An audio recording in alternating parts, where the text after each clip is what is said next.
যদি আজ তোমার জীবনের শেষ রাত হয়, তুমি কি প্রস্তুত? তুমি কি জানো একটা তওবা তোমার পুরো জীবন বদলে দিতে পারে?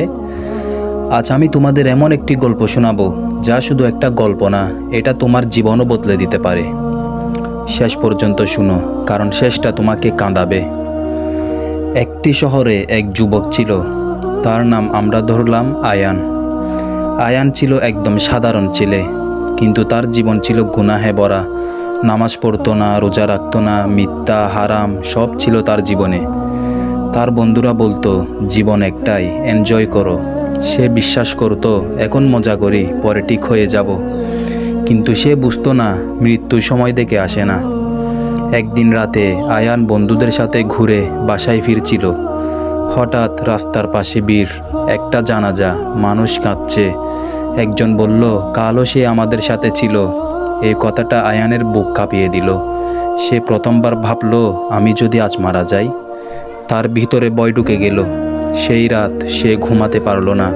তার জীবনের সব গুনাহ চোখের সামনে ভেসে উঠল। মায়ের কথা না শোনা, নামাজ ছেড়ে দেওয়া, খারাপ কাজগুলো। সে আয়নার সামনে দাঁড়ালো, নিজেকে দেখে বলল, আমি কে হয়ে গেছি? তার চোখে পানি চলে এলো। সে প্রথমবার অনুভব করলো সে ভুল পথে আছে। কিন্তু শয়তান তাকে বলল, তুই এত গুনাহ করছিস, আল্লাহ তোকে মাফ করবে না। হঠাৎ সে মোবাইলে একটা আওয়াজ শুনল। একটা কথা তার হৃদয়ে আঘাত করলো।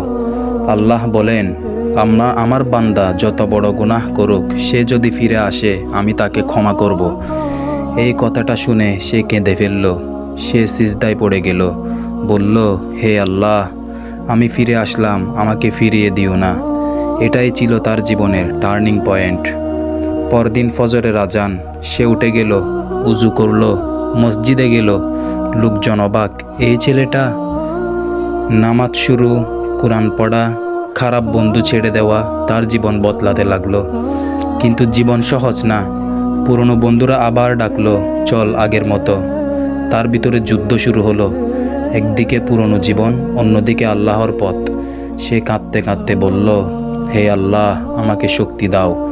এবং সে নিজেকে বাঁচিয়ে রাখলো। কয়েক বছর পর আয়ান অসুস্থ হয়ে পড়ল।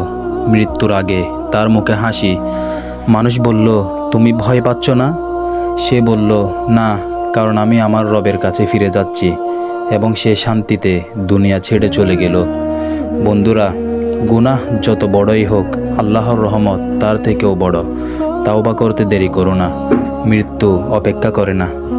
এই ভিডিওটা যদি তোমার হৃদয়ে লাগে, একটা লাইক দাও, শেয়ার করো, হয়তো কারো জীবন বদলে যাবে। আর এমন ইসলামিক কাহিনী পেতে সাবস্ক্রাইব করো চ্যানেলটি। ধন্যবাদ।